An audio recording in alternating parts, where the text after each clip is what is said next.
Constable স্ত্রী তার কেরানি স্বামীকে কনস্টেবল বানাতে কমিশনারের কাছে নিয়ে গিয়েছিল, কিন্তু বাঘের মতো রাগী পুলিশ কমিশনার সেই কেরানিকে দেখেই স্যালুট ঠুকলেন কেন? পুরো ঘটনাটি জানতে ভিডিওটি শেষ পর্যন্ত দেখুন।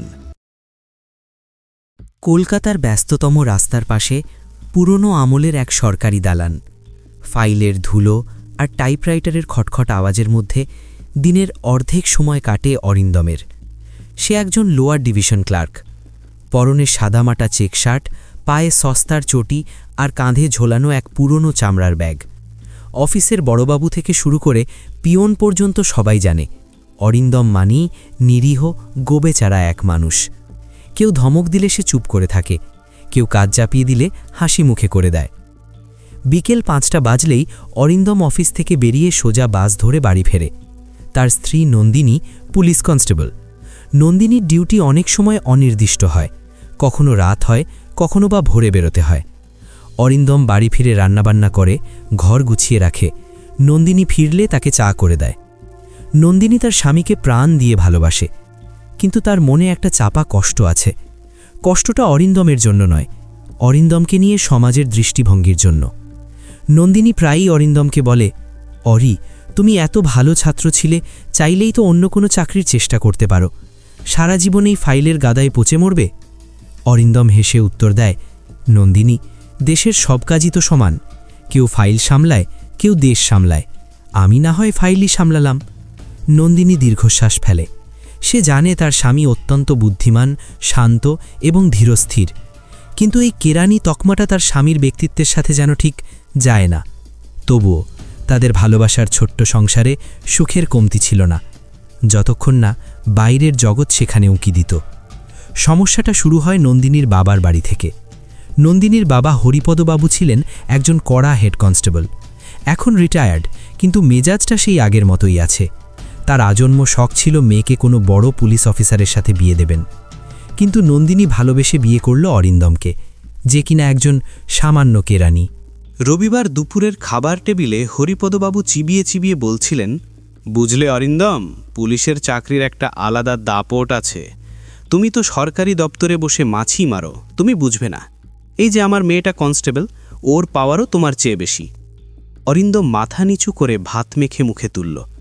শান্ত স্বরে বলল, তা তো ঠিকই বাবা, আপনারা দেশের সুরক্ষা দেন, আমরা তো শুধু কাগজ সামলাই। হরিপদবাবু তাচ্ছিল্যের হাসি হাসলেন। কাগজ সামলানো আর দেশ সামলানো এক নয়। আমার জামাই হবে বাঘের মতো, তা না হয়ে জুটল এক বিড়াল। নন্দিনী ভাতের থালা রেখে উঠে দাঁড়ালো। বাবা, ওরিকে অপমান করার জন্য যদি আমাদের ডেকে থাকো, তবে আমরা এক্ষুনি চলে যাব। হরিপদবাবু ধমক দিলেন, চুপ কর তুই, সত্য কথা বললেই গায়ে লাগে। তোর বান্ধবী স্নেহার দিকে তাকা, ও যাকে বিয়ে করেছে সে থানার সাব ইন্সপেক্টর, আর তুই। অরিন্দম নন্দিনীর হাত ধরে তাকে শান্ত করল। নন্দিনী, বসো, বাবা তো ভুল কিছু বলেননি, চলো খেয়ে নি। নন্দিনী স্বামীর মুখের দিকে তাকিয়ে আর কিছু বলল না, কিন্তু তার বুকের ভেতরটা দুমড়ে মুছড়ে গেল। অরিন্দম কেন প্রতিবাদ করে না? কেন সে এত শান্ত? নন্দিনীর ছোটবেলার বান্ধবী স্নেহা, দুজনে একসাথে পুলিশে ঢুকেছিল। স্নেহা কনস্টেবল হলেও তার হাবভাব ছিল কমিশনারের মতো, কারণ তার স্বামী রজত থানার সাব ইন্সপেক্টর, এসআই। রজতের দাপটে স্নেহা মাটিতে পা ফেলে না। একদিন বিকেলে স্নেহা নন্দিনীকে ফোন করল। কিনে নন্দিনী, আজ সন্ধ্যায় আমাদের বাড়িতে একটা ছোট গেট টুগেদার আছে, তুই আর তোর ওই কেরানি বর চলে আসিস। রজত বলছিল তোদের সাথে অনেকদিন দেখা হয় না। নন্দিনী যেতে চাইছিল না, কিন্তু অরিন্দম বলল, যাবে না কেন? ওরা ডেকেছে, না গেলে খারাপ দেখায়। সন্ধ্যায় ওরা স্নেহার ফ্ল্যাটে পৌঁছাল। রজত সোফায় পা তুলে বসেছিল, হাতে দামি স্কচ। অরিন্দমকে দেখে সে বাঁকা হেসে বলল, এসো এসো অরিন্দম বাবু, তা তোমাদের দপ্তরে তো এখন খুব কাজের চাপ শুনলাম, পেন্সিল কাটার চাপ। ঘরের সবাই হো হো করে হেসে উঠল। স্নেহা নন্দিনীর কানে কানে বলল, তোর বরটা বড্ড বোরিং রে, দেখ কেমন জড়সড় হয়ে বসে আছে। রজতের পার্সোনালিটি দেখ, আর তোর বরের দিকে তাকা, মনে হয় যেন আমাদের বাড়ির কাজের লোক বসে আছে। নন্দিনীর চোখ ছলছল করে উঠল। সে রজতের দিকে তাকিয়ে বলল, দাদা, অরি কিন্তু খুব ভালো গান গায়, ও অনেক বই পড়ে, ও শুধু কেরানি নয়। রজত গ্লাসটা টেবিলে ঠুঁকে বলল, আরে রাখো তোমার গান আর বই, মাস গেলে হাতে কত টাকা পায়? আমার একদিনের কাটমানি ওর 1 মাসের মাইনের সমান। শোনো নন্দিনী, প্রেম করে বিয়ে করেছো ভালো কথা, কিন্তু স্ট্যাটাসটা তো দেখতে হবে। ও তো একটা লুজার। অরিন্দম তখনও শান্ত। সে মৃদু হেসে বলল, রজতবাবু, টাকা আর ক্ষমতা দিয়ে কি মানুষের বিচার হয়? আমি আমার কাজ নিয়ে খুশি। রজত এবার রেগে গেল। খুশি তো থাকবেই, মুরগি ধরে কনস্টেবল বউয়ের ঘাড়ে চেপে বসেছ, নিজে তো কিছু করতে পারো না, বউয়ের টাকায় খাও। এই কথাটা ছিল শেষ পেরেক। নন্দিনী আর সহ্য করতে পারল না। সে চিৎকার করে উঠল, ব্যাস, অনেক হয়েছে। আমার স্বামীকে অপমান করার কোনো অধিকার তোমাদের নেই। অরি, চলো এখান থেকে। নন্দিনী অরিন্দমের হাত ধরে টেনে ঘর থেকে বেরিয়ে এলো। পেছনে রজত আর স্নেহার হাসির শব্দ তাদের কানে বিঁধতে লাগল। রাস্তায় নেমে নন্দিনী কান্নায় ভেঙে পড়ল। কেন তুমি চুপ করে থাকো অরি? কেন ওদের মুখে ঝামা ঘষে দাও না? আমি আর পারছি না, এই অপমান আমি আর নিতে পারছি না। অরিন্দম পকেট থেকে রুমাল বের করে নন্দিনীর চোখ মুছিয়ে দিল। শান্ত হও নন্দিনী, সিংহ কখনো কুকুরের ঘেউ ঘেউ শুনে গর্জন করে না। নন্দিনী অবাক হয়ে অরিন্দমের দিকে তাকালো। এই মুহূর্তে অরিন্দমের চোখে এমন এক দীপ্তি ছিল যা সে আগে কখনো দেখেনি, কিন্তু পরক্ষণেই সেই সাধারণ গোবেচারা ভাবটা ফিরে এলো। সেই রাতের পর থেকে নন্দিনী এক অদ্ভুত জেদ ধরল। সে অরিন্দমকে পুলিশে ঢোকাবেই। অরি, তুমি কনস্টেবল পরীক্ষার জন্য তৈরি হও। আমি কমিশনার স্যারকে বলবো। স্যারের সাথে আমার ভালো পরিচয় আছে। উনি আমার সাহসিকতার জন্য 2 বার মেডেল দিয়েছেন। আমি অনুরোধ করলে উনি নিশ্চয়ই তোমার জন্য কিছু একটা করবেন। অরিন্দম আঁতকে উঠো। বলো কি নন্দিনী, এই বয়সে আমি পুলিশে যাব আর কমিশনার স্যারের কাছে গিয়ে ছোট লোকের মতো ভিক চাইব? এটা ভিক নয়, এটা সম্মান। আমি চাই না স্নেহা বা বাবা তোমাকে আর অপমান করুক। সামনের সপ্তাহে পুলিশ লাইনে বাৎসরিক পার্টি আছে, কমিশনার স্যার আসবেন। আমি তোমাকে নিয়ে যাব, তুমি স্যারের সাথে কথা বলবে। অরিন্দম অনেক বোঝানোর চেষ্টা করলো, কিন্তু নন্দিনী না ছোড় বান্ধা। সে ঠিক করলো স্বামীকে সে মানুষের মতো সম্মান পাইয়েই ছাড়বে। পার্টির দিন নন্দিনী অরিন্দমকে জোর করে একটা দামি স্যুট পরিয়ে দিল। অরিন্দমকে আজ সত্যিই খুব সুন্দর দেখাচ্ছিল। লম্বা চওড়া কাঁধ, সুঠাম দেহ। কেরানি হলেও অরিন্দম শরীরচর্চা কখনো বাদ দেয় না। তারা যখন পার্টি হলে পৌঁছালো তখন সেখানে চাঁদের হাট। শহরের বড় বড় পুলিশ অফিসার, আইপিএস, ডিসিপি সবাই উপস্থিত। এক্ষণে রজত আর স্নেহাও ছিল। অরিন্দমকে স্যুটে দেখে স্নেহা ফিসফিস করে রজতকে বলল, দেখ, কাকের ময়ূরপচ্ছ ধারণ, স্যুট পরলেই কি আর অফিসার হওয়া যায়? নন্দিনী অরিন্দমকে নিয়ে সোজা ভিড় ঠেলে সামনের দিকে এগোতে লাগল। স্টেজের কাছে দাঁড়িয়েছিলেন পুলিশ কমিশনার মিস্টার রায়। রাশভারী চেহারার মানুষ, সবাই তাকে বাঘের মতো ভয় পায়। নন্দিনী অরিন্দমের হাত শক্ত করে ধরে বলল, ভয় পেও না অরি, চলো স্যারের কাছে। অরিন্দম বারবার বলছিল, নন্দিনী প্লিজ, এটা করো না, বাড়ি চলো। না, আজ আমি তোমার ব্যবস্থা করেই ছাড়ব। নন্দিনী কমিশনার স্যারের সামনে গিয়ে স্যালিউট ঠুকল। Good evening sir. Commissioner mister Ray ঘুরে তাকালেন। ও কনস্টেবল নন্দিনী, কেমন আছো? তোমার গত মাসের রেডটা দারুণ ছিল। নন্দিনী বিনীতভাবে বলল, থ্যাংক ইউ স্যার। স্যার, ইনি আমার স্বামী অরিন্দম বোস। মিস্টার রায় অরিন্দমের দিকে তাকালেন। অরিন্দম মাথা নিচু করে দাঁড়িয়েছিল। নন্দিনী বলতে শুরু করল, স্যার, আসলে আমার স্বামী সরকারি অফিসে সামান্য ক্লার্কের কাজ করে, কিন্তু ও খুব বুদ্ধিমান। ওর খুব ইচ্ছে পুলিশে কাজ করার। আপনি যদি দয়া করে ওকে কনস্টেবল পদে ঢোকার একটা সুযোগ করে দিতেন। আসলে সবাই ওকে খুব অপমান করে। নন্দিনীর কথার শেষ হওয়ার আগেই মিস্টার রায় অরিন্দমের মুখের দিকে ভালো করে তাকালেন। হঠাৎ তার চোখের মনি স্থির হয়ে গেল। তার হাতের ওয়াইনের গ্লাসটা প্রায় পড়ে যাচ্ছিল। কপালের ঘাম মুছতে মুছতে তিনি যেন নিজের চোখকে বিশ্বাস করতে পারছিলেন না। পুরো হল তখন নিস্তব্ধ। সবাই দেখছে এক সামান্য কনস্টেবল তার কেরানি স্বামীর জন্য কমিশনারের কাছে সুপারিশ করছে। রজত আর স্নেহা দূর থেকে মুচকি হাসছিল। তারা অপেক্ষা করছিল কখন কমিশনার রেগে দিয়ে ওদের অপমান করে বের করে দেবেন। কিন্তু যা ঘটল তা দেখার জন্য কেউ প্রস্তুত ছিল না। কমিশনার মিস্টার রায় হঠাৎ সোজা হয়ে দাঁড়ালেন। তার শরীরের ভঙ্গি নিমেষে বদলে গেল। তিনি সপাটে এক স্যালিউট ঠুকলেন অরিন্দমের উদ্দেশ্যে। গলা কাঁপিয়ে অত্যন্ত শ্রদ্ধার সাথে তিনি বলে উঠলেন, জয় হিন্দ স্যার। পুরো হলরুমের বাতাস যেন থমকে গেল। পিনপতন নীরবতা। নন্দিনী হতভম্ব হয়ে কমিশনারের দিকে তাকিয়ে আছে। রজতের হাত থেকে গ্লাসটা মাটিতে পড়ে চূর্ণ বিচূর্ণ হয়ে গেল। মিস্টার রায় তখনও স্যালুট দিয়ে দাঁড়িয়ে আছেন। তিনি কম্পিত কণ্ঠে বললেন, স্যার, আপনি এখানে? আমরা তো জানতাম আপনি নর্থ ইস্ট মিশনে আছেন। আপনি এভাবে?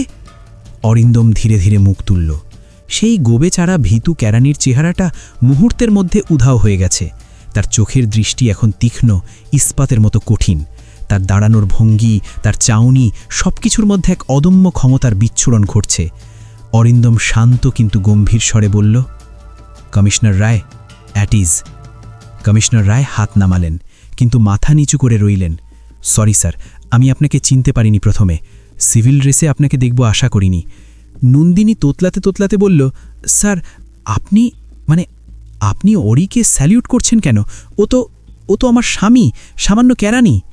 কমিশনার রায় নন্দিনীর দিকে তাকিয়ে ম্লান হাসলেন। তারপর মাইকটা হাতে নিয়ে সবার উদ্দেশ্যে বললেন, লেডিজ অ্যান্ড জেন্টলম্যান, আপনারা হয়তো অনেকেই জানেন না ইনি কে। ইনি মিস্টার অরিন্দম বোস। ইনি কোনো সামান্য কেরানি নন।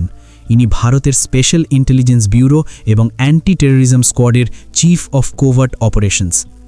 হলরুমের সবার মুখ হাঁ হয়ে গেল। কমিশনার রায় বলতে থাকলেন, ইনি সরাসরি প্রধানমন্ত্রীর এবং স্বরাষ্ট্রমন্ত্রীর কাছে রিপোর্ট করেন। দেশের সমস্ত পুলিশ কমিশনার, এমনকি আর্মি জেনারেলদের সাথেও ওনার সরাসরি যোগাযোগ। ওনার র্যাঙ্ক আমার থেকেও অনেক অনেক ওপরে। নন্দিনীর মনে হলো পায়ের নিচ থেকে মাটি সরে যাচ্ছে। সে তার স্বামীর দিকে তাকালো। এই সেই অরি যে রোজ সকালে তার কাছে 10 টাকা চায় বাসের ভাড়ার জন্য, যে তার বকুনি শুনে চুপ করে থাকে। অরিন্দম কমিশনারের হাত থেকে মাইকটা নিল। তার গলায় এখন সেই পরিচিত নমনীয়তা নেই, আছে আদেশের সুর। মিস্টার রায়, আপনাকে ধন্যবাদ, কিন্তু আমার পরিচয় প্রকাশ করাটা প্রোটোকলের বাইরে ছিল। যাই হোক, পরিস্থিতি যখন তৈরি হয়েছে তখন বলতেই হচ্ছে। অরিন্দম এবার নন্দিনীর দিকে ফিরল। নন্দিনীর চোখে জল, বিস্ময় আর গর্বের এক অদ্ভুত মিশ্রণ। অরিন্দম বলল, নন্দিনী, আমি দুঃখিত তোমার কাছে সত্যিটা লুকানোর জন্য। আমার কাজটাই এমন যে নিজের ছায়া থেকেও নিজেকে লুকাতে হয়। আমি কেরানি সেজে থাকি কারণ ওটা আমার ছদ্মবেশ। দেশের ভেতরে লুকিয়ে থাকা শত্রুদের ধরতে হলে আমাকে সাধারণ মানুষের ভিড়ে মিশে থাকতে হয়। আমার এই গোপনীয়তাই আমাকে জটিল কেসগুলো সলভ করতে সাহায্য করে। তারপর সে তাকালো রজত আর স্নেহার দিকে। তারা তখন ভয়ে ঠকঠক করে কাঁপছে। রজতের মুখ ফ্যাকাশে হয়ে গেছে। যে মানুষটাকে সে কিছুক্ষণ আগেও লুজার বলেছিল, সে আসলে তার বসের বসের বস। অরিন্দম তাদের দিকে এগিয়ে গেল না, শুধু দূর থেকে ঠান্ডা চোখে তাকালো। তাতেই রজতের আত্মা শুকিয়ে গেল। পার্টি শেষে ভিআইপি লাউঞ্জে অরিন্দম, নন্দিনী আর কমিশনার রায় বসেছিলেন। নন্দিনীর বাবা হরিপদবাবু খবর পেয়ে সেখানে ছুটে এসেছেন। তিনি দরজার বাইরে দাঁড়িয়ে কাঁপছিলেন। কমিশনার রায় অরিন্দমকে বললেন, স্যার, আমার প্রমোশনটা অনেক দিন ধরে ঝুলে আছে, যদি একটু দেখতেন। অরিন্দম মুচকি হাসল, সেই পুরনো অরিন্দমের মতো হাসি। রায়বাবু, আপনি আজ আমার পরিচয়টা ফাঁস করে দিলেন, আবার প্রমোশনও চাইছেন? আচ্ছা, দেখা যাবে। আপনার কাজ তো ভালোই হচ্ছে। নন্দিনী অরিন্দমের হাতটা ধরল। তুমি এত বড় অফিসার, আর আমি তোমাকে কনস্টেবল বানানোর জন্য টানাটানি করছিলাম। তুমি আমাকে বলনি কেন অরি? বলে দিলে তোমার জীবন ঝুঁকিতে পড়তো নন্দিনী। আর তাছাড়া তুমি আমাকে ভালোবেসেছিলে যখন আমি কেরানি ছিলাম। ওটাই আমার কাছে আসল সত্য, বাকিটা তো ডিউটি। হঠাৎ দরজা খুলে রজত, স্নেহা আর হরিপদবাবু ভেতরে ঢুকলেন। হরিপদবাবু সোজা গিয়ে অরিন্দমের পায়ে পড়তে চাইলেন। বাবা, আমি ভুল করেছি, আমি চিনতে পারিনি, আমাকে ক্ষমা করে দাও বাবা। অরিন্দম তাকে ধরে ওঠালো। ছি বাবা, কি করছেন? আপনি গুরুজন, পায়ে হাত দেবেন না। রজত হাত জোর করে দাঁড়িয়েছিল, তার চোখ দিয়ে জল পড়ছিল। স্যার, আমাকে সাসপেন্ড করবেন না স্যার, আমি বুঝিনি, আমি খুব বড় অন্যায় করেছি। স্নেহা ও নন্দিনীর হাত ধরে কাঁদছিল। নন্দিনী, আমাকে মাফ করে দেবন, আমি খুব হিংসে করতাম তোকে। অরিন্দম সবার দিকে তাকিয়ে বলল, শুনুন, আমার পরিচয় জানা মানেই কিন্তু বাড়তি দায়িত্ব। আজকের পর এই ঘরের বাইরের কেউ যেন না জানে আমি আসলে কে। আমার এই পরিচয় যদি পাবলিক হয় তাহলে আমার এবং আমার পরিবারের প্রাণ সংশয় হতে পারে। আপনারা কি কথা দিচ্ছেন এটা গোপন থাকবে? সবাই সমস্বরে বলল, হ্যাঁ স্যার, কথা দিচ্ছি। অরিন্দম রজতের দিকে তাকিয়ে বলল, রজতবাবু, ইউনিফর্মের জোর মানুষকে অপমান করার জন্য নয়, রক্ষা করার জন্য। আজ থেকে যদি শুনি আপনি ক্ষমতার অপব্যবহার করছেন, তবে মনে রাখবেন আমার নজর কিন্তু সব জায়গায় থাকে। রজত স্যালিউট করে বলল, ইয়েস স্যার, আর কোনোদিন হবে না। গাড়িটা যখন বাড়ির পথে এগোচ্ছে তখন রাত অনেক। অরিন্দম ড্রাইভ করছে, পাশে নন্দিনী। নন্দিনী একদৃষ্টে অরিন্দমের দিকে তাকিয়ে আছে। কি দেখছ? অরিন্দম জিজ্ঞেস করল। দেখছি আমার সেই গোবেচারা কেরানি বটটাকে। জানো অরি, আমার এখন খুব ভয় করছে। কেন? তুমি এত বড় মানুষ, এত ক্ষমতা তোমার, আমি তো সামান্য কনস্টেবল, আমাদের কি আর বিলবে? অরিন্দম গাড়িটা রাস্তার পাশে দাঁড় করালো। নন্দিনীর হাতটা নিজের হাতের মুঠোয় নিয়ে বলল, অফিসার অরিন্দম বোস দেশের জন্য, কিন্তু এই অরিন্দম যে তোমার হাতে চা খায়, যে তোমার বকুনি শোনে, সে শুধুই তোমার। ইউনিফর্ম পাল্টালে কি মানুষটা পাল্টে যায়? নন্দিনী অরিন্দমের কাঁধে মাথা রাখল। বাইরে ঝিরঝির করে বৃষ্টি শুরু হয়েছে। পরদিন সকালে আবার সেই একই রুটিন। অরিন্দম চেক শার্ট পরে পুরনো ব্যাগ কাঁধে নিয়ে অফিসের উদ্দেশ্যে বেরোল। পাড়ার মোড়ে রজত ডিউটি দিচ্ছিল। অরিন্দমকে দেখে সে তড়াক করে উঠে স্যালিউট দিতে যাচ্ছিল, কিন্তু অরিন্দম চোখের ইশারায় তাকে বারণ করল। রজত বুঝতে পারল। সে মাথা নিচু করে হাসল। অরিন্দম বাসে উঠল। কেউ জানল না বাসের ওই ভিড়ে জানলার ধারের সিটে বসে থাকা লোকটা আসলে এই দেশের এক অদৃশ্য পাহারাদার, এক আড়ালের নায়ক। নন্দিনী এখন আর অরিন্দমকে নিয়ে কোনো অভিযোগ করে না।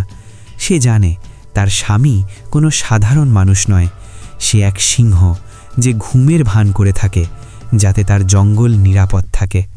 ভিডিওটি ভালো লাগলে অবশ্যই লাইক করবেন। ভবিষ্যতে এমন আরও ভিডিও পেতে চ্যানেলটি সাবস্ক্রাইব করে আমাদের সঙ্গে থাকুন। আর কে কোন শহর থেকে আমাদের ভিডিওটি দেখছেন কমেন্ট করে জানাতে ভুলবেন না।